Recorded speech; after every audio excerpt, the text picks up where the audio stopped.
Hello friends, I am back with my new video. हमारा आज का जो टॉपिक है प्रॉब्लम सेट 2, यानी कि चैप्टर नंबर 2 का problem set 2 class 9th mathematics का। ठीक है, जो सिलेबस है हम लोग एमएस बोर्ड के हिसाब से कर रहे हैं और इसके प्रीवियस जो लेक्चर्स है उसका लिंक मैं आपको डिस्क्रिप्शन बॉक्स में डाल दूँगी। तो चलिए स्टार्ट करते हैं। फर्स्ट क्वेश्चन है, choose the correct alternative answer for the given question.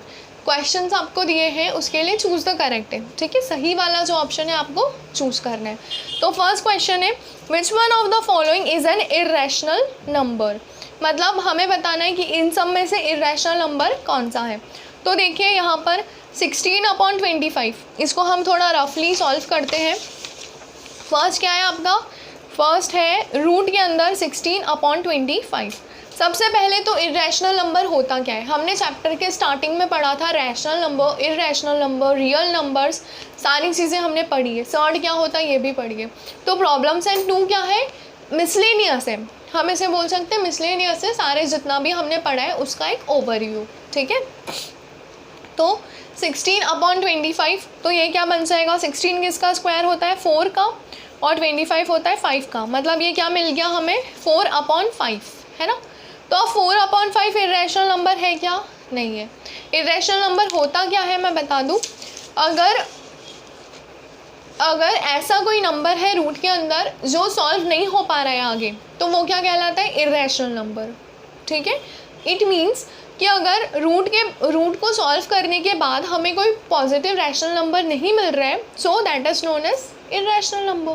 ठीक है, इर्रेशनल नंबर की अलग अलग डेफिनेशंस भी हमने देखी थी, जैसे कि जो नंबर नॉन टर्मिनेटिंग है और नॉन रिकरिंग है, यानी जो रुक भी नहीं रहा है और कंटिन्यू चलता जा रहा है और रिपीट भी नहीं हो रहा है। ठीक है, मतलब जैसे पॉइंट के बाद 2 1 3 4 5 6 समथिंग एंड सो ऑन, ऐसे कंटिन्यू होता जा रहा है, रिपीट नहीं हो रहा है और रुक भी नहीं रहा है। नॉन टर्मिनेटिंग, नॉन रिकरिंग, तो उसे हम क्या कहते हैं, इर्रेशनल नंबर। ठीक है, तो अब देखिए यहाँ पर जो 16/25 है, तो ये तो क्या बन गया 4/5। ठीक है, उसके बाद √5 शायद हो सकता है, लेकिन बाकी भी देख लेते हैं।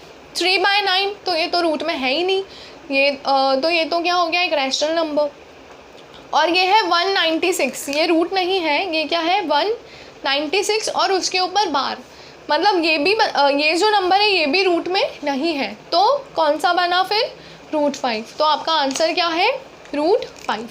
ठीक है, सेकेंड वाला देखते हैं। तो सेकेंड क्या है, which of the following is an irrational number. अब हमको बताना है कि इनमें से इर्रेशनल नंबर कौन सा है। तो जैसा कि मैंने अभी बताया कि जो नंबर नॉन टर्मिनेटिंग और नॉन रिकरिंग होता है उसे हम इर्रेशनल कहते हैं। ठीक है, तो आप देखिए 0.17, तो ये तो रुक गया है 7 के बाद, तो क्या ये इर्रेशनल होगा, नहीं होगा। बी है हमारे पास 1.513 और इसके ऊपर बार है। ठीक है, ये जो लाइन है इसे हम क्या बोलते हैं, बार। तो 1.513 बार, मतलब ये 3 के बाद रुक गया है। इसके बाद फिर से जो नंबर आएगा वो क्या आएगा, 5, फिर 1, फिर 3, तो 513 मतलब रिपीट हो रहा है, तो ये भी क्या है, रैशनल नंबर है। फिर थर्ड देखिए, तो थर्ड है 0.2746, लेकिन 46 के ऊपर भी क्या है, बार, तो ये भी इर्रेशनल नहीं है। अब लास्ट जो नंबर है हमारे पास 0.10 100 100, तो क्या ये रिपीट हो रहा है, नहीं, अलग अलग नंबर मिल रहे हैं हमें हमेशा। दूसरी चीज़, ये रुक भी नहीं रहा है, देखिए डॉट्स है, इसका मतलब क्या है कि ये नंबर आगे कंटिन्यू हो रहा है। ठीक है, तो मतलब ये ना तो रुक रहा है और ना रिपीट हो रहा है, मतलब ना ये नॉन टर्मिनेटिंग है और नॉन रिकरिंग है, तो ऐसे नंबर को हम क्या कहते हैं, irrational number. Means this is your answer. Third देखते हैं, decimal expansion of which of the following is non terminating recurring.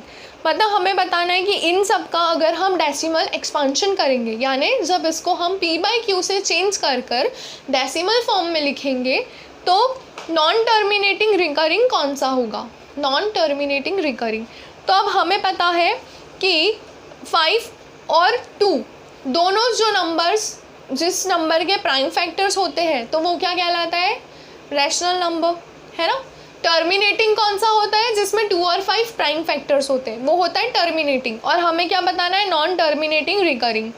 तो अगर हम यहाँ पर देखें इस क्वेश्चन में, तो 2/5 मतलब 5 जो है उसका प्राइम फैक्टर क्या होगा, द नंबर इटसेल्फ, क्योंकि प्राइम नंबर है ना। फिर दूसरा है हमारे पास 16, देखिए 16 है यहाँ पर, तो 16 का प्राइम फैक्टर क्या होगा, तो 2 के टेबल से 8 टाइम्स, 2 के टेबल से 4 टाइम्स, 2 के टेबल से अगेन 2 टाइम्स, 2 के टेबल से 1 टाइम। तो इसके लिए भी हमें 2 प्राइम फैक्टर मिल रहे हैं, तो ये भी नहीं होगा। थर्ड वाला देखते हैं 3/11, तो अब 11 का प्राइम फैक्टर क्या होगा, 11 इटसेल्फ, क्योंकि 11 भी क्या है, प्राइम नंबर है ना। और 25, तो 25 का प्राइम फैक्टर क्या होगा, 5 के टेबल से 5 टाइम्स, 5 के टेबल से 1 टाइम। मतलब कि इस क्वेश्चन में इसका और इसका, इन तीनों का प्राइम फैक्टर क्या है, आइदर 2 और आइदर 5, मतलब या तो 2 है या तो 5 है। सिर्फ ये जो नंबर है 3/11, तो इसका प्राइम फैक्टर 2 भी नहीं है और 5 भी नहीं है, तो ऐसा नंबर क्या कहलाएगा, नॉन टर्मिनेटिंग रिकरिंग। तो हमारा आंसर क्या हो जाएगा, ये वाला। ठीक है, समझ में आ रहा है। फोर्थ क्वेश्चन देखते हैं, which of the following number is represented by every point on the number line. हमें क्या बताना है कि ऐसा कौन सा नंबर है जो नंबर लाइन पर रिप्रेजेंट किया जाता है, हर पॉइंट पर रिप्रेजेंट किया जाता है। तो देखिए नेचुरल नंबर, क्या नेचुरल नंबर हम लिखते हैं नंबर लाइन पे, नेचुरल नंबर्स क्या होते हैं, 1 2 3 4 5 6 लिखते हैं। ठीक है, इर्रेशनल नंबर जो कि पॉइंट में होते, आइदर रूट में होते, तो इसे भी हम नंबर लाइन पे लिखते हैं। फिर रैशनल नंबर क्या होते हैं, p/q के फॉर्म में होते, इसे भी हम लिखते हैं। और रियल नंबर्स मतलब क्या होते हैं, सारे नंबर्स जिसमें होल नंबर्स भी आ गए, नेचुरल नंबर्स भी आ गए, इर्रेशनल भी आ गए और रैशनल भी आ गए। तो आपका आंसर क्या हो जाएगा, रियल नंबर्स। ठीक है, because real numbers are the numbers which can be represented on number line. Clear. तो फोर्थ क्वेश्चन हो गया। अभी देखते हैं क्वेश्चन नंबर 5। फिफ्थ वाला देखते हैं अब, the number 0.4 in p/q form is, मतलब हमें क्या बताना है कि 0.4 को p/q के फॉर्म में बताना है, लेकिन ये 0.4 नहीं है, सिर्फ इसके ऊपर डॉट है। इसका मतलब क्या हुआ कि ये रिकर हो रहा है, रिकरिंग नंबर है। ठीक है, यानी कि जो 4 है वो रिपीट होते जा रहा है, 4 4 4 इस तरीके से। क्लियर। तो हमें क्या करना है, ये क्वेश्चन इस टाइप के हमने कहाँ पे किए हैं, एक्सरसाइज 2.1 में। ठीक है, हम इसको देखते हैं फिर से एक रफली कि 0.4 के ऊपर डॉट है और इसे हमें काय में कन्वर्ट करना है, p/q के फॉर्म में। ठीक है, तो जब भी इस प्रकार का नंबर होता है तो हम क्या करते हैं, सबसे पहले तो देखते हैं कि पॉइंट के बाद कितने नंबर्स हैं। तो कितने नंबर्स हैं, यहाँ पर 1 नंबर है, तो हम क्या करेंगे, सबसे पहले इसको x मान लेंगे। ठीक है, x किसको मान लिया हमने, इस नंबर को 0.4 को, इसके ऊपर बार या फिर डॉट। क्लियर। अब एक पॉइंट के बाद एक नंबर है क्योंकि, तो हम दोनों साइड्स में क्या मल्टीप्लाई करेंगे, 10 से मल्टीप्लाई बोथ द साइड्स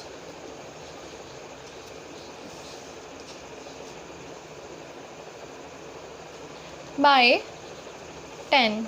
ठीक है, 10 से क्यों मल्टीप्लाई किया, क्योंकि एक डॉट है, डॉट के बाद एक नंबर है। ठीक है, तो ये हो जाएगा 10x, और यहाँ पर अब ये जो 0.4 है ये क्या है, एक्चुअली 0.444 इस तरीके से है, तो 0.44 है, तो ये क्या हो जाएगा 4.4।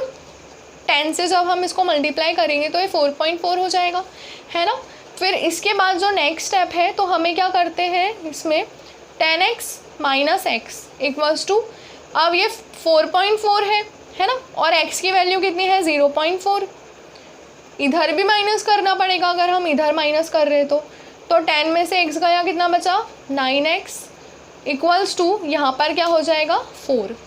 तो आपकी x की जो वैल्यू थी वो क्या आ गई, x की वैल्यू हमें मिल गई 4/9।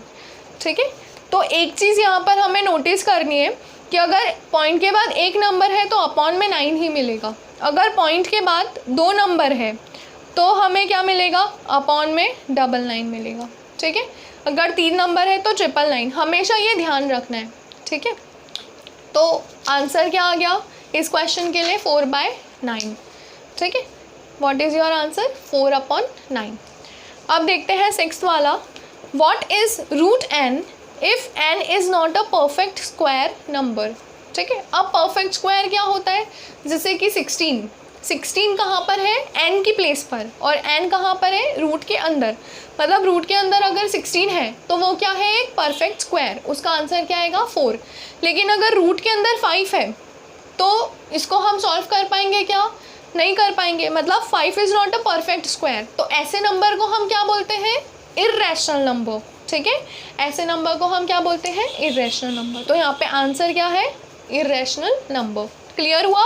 परफेक्ट स्क्वायर यानी जिसका स्क्वायर हमें मिल जाए। जैसे 4 है, 4 का स्क्वायर 16, तो रूट 16 क्या है, एक परफेक्ट स्क्वायर है।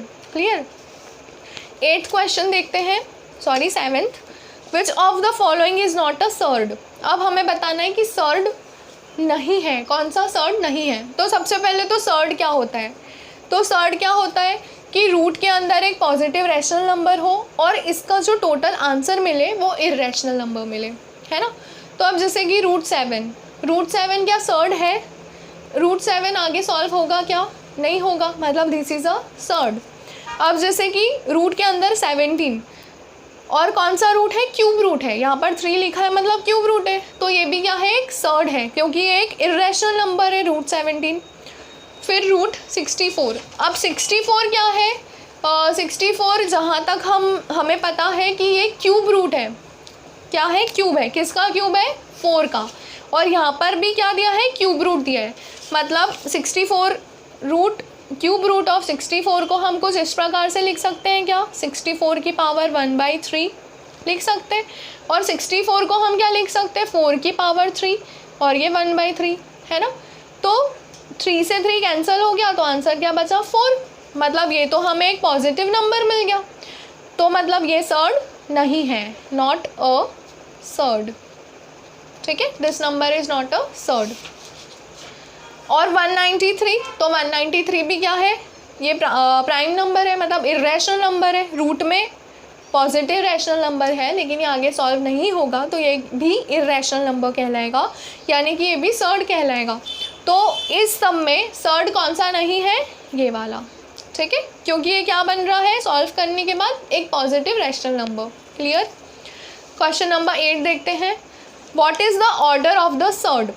अब ये क्या है, क्यूब रूट ऑफ 5, मतलब 2 रूट है, बाहर वाला क्यूब रूट है और अंदर वाला स्क्वायर रूट है, और उसके अंदर का जो नंबर है वो है 5। तो देखते हैं इसको भी, ये देखिए क्या हो जाएगा, क्यूब रूट, उसके अंदर एक और रूट। ठीक है, तो इसको हम कैसे लिख सकते हैं, तो इसको हम देखिए, ये 5 को तो इस प्रकार से लिख सकते हैं, 5 की पावर 1/2, क्योंकि स्क्वायर रूट है ना। और इसके ऊपर इसकी पावर 1/3, क्योंकि क्यूब रूट है। समझ में आ रहा है, दिख रहा है प्रॉपरली। ठीक है, 5 की पावर 1/2, क्योंकि स्क्वायर रूट है, और उसके ऊपर क्यूब रूट, मतलब 1/3। तो अब ये दोनों अपॉन में है 2 और 3, तो ये क्या हो जाएगा, 1/6। इस प्रकार से हम लिख सकते हैं 5 की पावर 1/6। मतलब कि इसको हम इस प्रकार से लिख दिया हमने। अगर रूट में लिखना हो तो 6 कहाँ पे आ जाएगा, यहाँ पर। तो ये यहाँ पर जो नंबर रहता है उसको हम क्या बोलते हैं, ऑर्डर ऑफ द सर्ड। और हमें क्वेश्चन में यही चीज़ फाइंड आउट करनी है। देखिए क्या फाइंड आउट करना है हमें, what is the order of the surd. तो ऑर्डर क्या होता है, जो रूट के यहाँ पर जो नंबर होता है। तो जब हमने इसको कैलकुलेट किया तो हमें आंसर क्या मिला, 6। तो आंसर क्या है हमारा, 6। क्लियर। इसे हम बोलते हैं ऑर्डर ऑफ द सर्ड, और रूट के अंदर जो नंबर होता है उसे क्या बोलते हैं, रेडिकन। ठीक है। अब क्वेश्चन नंबर 9 देखते हैं। Which one is conjugate of 2√5 + √3। देखिए, अब कॉन्जुगेट वाला भी हमने एक लेक्चर में पढ़ा था कि कॉन्जुगेट किसे कहते हैं।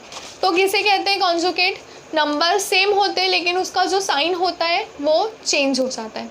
ठीक है, नंबर सेम लेकिन जो साइन है वो चेंज हो जाता है, तो वो पेयर्स क्या कहलाते हैं, कॉन्जुगेट पेयर्स। और ऐसा कब होता है, जब 2 नंबर्स का प्रोडक्ट, जब कोई 2 नंबर्स का प्रोडक्ट हम सॉल्व करने के बाद हमें एक रैशनल नंबर मिलता है। ठीक है, तो यहाँ पर देखिए, अब ये क्या है, √2 √5 + √3। इसके ऑप्शंस देखिए, -2√5 प्लस √3, शायद ये हो सकता है ना। दूसरे भी देख लेते हैं, फिर इस पर वापस आएंगे। -2√5 -√3, ये होगा क्या? नहीं होगा, क्योंकि दोनों भी माइनस में, हमें सिर्फ कोई भी एक माइनस में चाहिए, ठीक है। फिर ये वाला होगा क्या? ये तो क्वेश्चन ही गलत लिख दिया है उसने।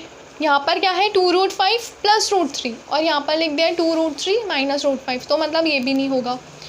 ये होगा क्या? ये भी क्वेश्चन गलत लिख दिया है, सेम लिख दिया है, मतलब तो सेम तो होता ही नहीं है, अपोजिट चाहिए हमें, मतलब फर्स्ट वाला ही लग रहा है हमें तो, है ना। तो फर्स्ट वाला ही लग रहा है, इसका मतलब हम इसको सॉल्व करके देखेंगे।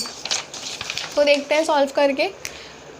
2√5 प्लस √3 और क्या करना है? -2√5 प्लस √3, ठीक है। हमने क्या पढ़ा था कि अगर हम दो बाइनोमियल क्वाड्रेटिक सर्ड्स का प्रोडक्ट करते हैं तो हमें एक रैशनल नंबर मिलता है। अगर ऐसा होता है तो ये दोनों नंबर्स क्या कहलाते हैं? एक दूसरे के कॉन्जुगेट पेयर्स, ठीक है। तो हम चेक करते हैं अब इसको। तो अब देखिए 2√5 प्लस √3 -2√5 प्लस √3, तो इसको हम थोड़ा सा अरेंज करके लिख देंगे। √3 प्लस 2√5 ब्रैकेट में, और इधर √3 -2√5, ठीक है। अरेंज करके लिख दिया हमने। अरेंज क्या किया? सिर्फ इसको आगे ले लिया और इसको पीछे ले लिया, इसको आगे ले लिया और इसको पीछे ले लिया। अब देखिए ये हमें एक आइडेंटिटी के जैसा दिख रहा है। कौन सी identity? a plus B bracket में और a माइनस बी ब्रैकेट में, है ना। a plus B, a minus B, तो ये किसके इक्वल हो गया? a² माइनस बी स्क्वायर के। ये तो हमें पता है ऑलरेडी, है ना। तो इस नंबर को इस फॉर्म में लिख लेते हैं। तो a क्या है हमारा? √3 का स्क्वायर, माइनस b क्या है? 2√5 का स्क्वायर, ठीक है। तो √3 का स्क्वायर यानी रूट से स्क्वायर हो जाएगा कैंसिल, तो ये बचा 3, माइनस 2 का स्क्वायर यानी 4, और रूट से स्क्वायर कैंसिल मतलब 5, तो 3 माइनस 5 4 ज़ा 20, तो 20 माइनस 3 कितना होता है? 17, और बड़ा नंबर कौन सा है? 20, तो साइन कौन सी आ जाएगी? माइनस की। मतलब क्या हमको ये एक रैशनल नंबर मिल गया। दैट मीन्स कि ये दोनों नंबर एक दूसरे के कॉन्जुगेट पेयर्स हैं, ठीक है। समझ में आया सभी को प्रॉपरली? ये नंबर्स एक दूसरे के कॉन्जुगेट पेयर जब होंगे जब इन दोनों का प्रोडक्ट हमें एक पॉजिटिव या नेगेटिव रैशनल नंबर देगा। क्लियर? इट मीन्स कि this two numbers are conjugate pairs of each other. तो आपका आंसर कौन सा हो गया? फर्स्ट वाला, ठीक है। अब देखते हैं 10th क्वेश्चन। तो 10th है हमारे पास, the value of mod 12 minus 13 plus 7 into 4 mod is what. हमें बताना है कि इसका आंसर क्या है। तो ये मॉड्यूलस वाले क्वेश्चंस भी हम सॉल्व कर चुके हैं, है ना, लास्ट एक्सरसाइज में 2.5 में। तो देखते हैं ये क्वेश्चन भी कैसे होगा। हमारे पास क्या दिया है? मॉड में दिया है 12 माइनस 13 प्लस 7 इंटू 4, और ये मॉड, इसका आंसर हमें बताना है, ठीक है। तो मॉड लगा लेते हैं पहले। तो 12 माइनस 13 प्लस 7 कितना होता है?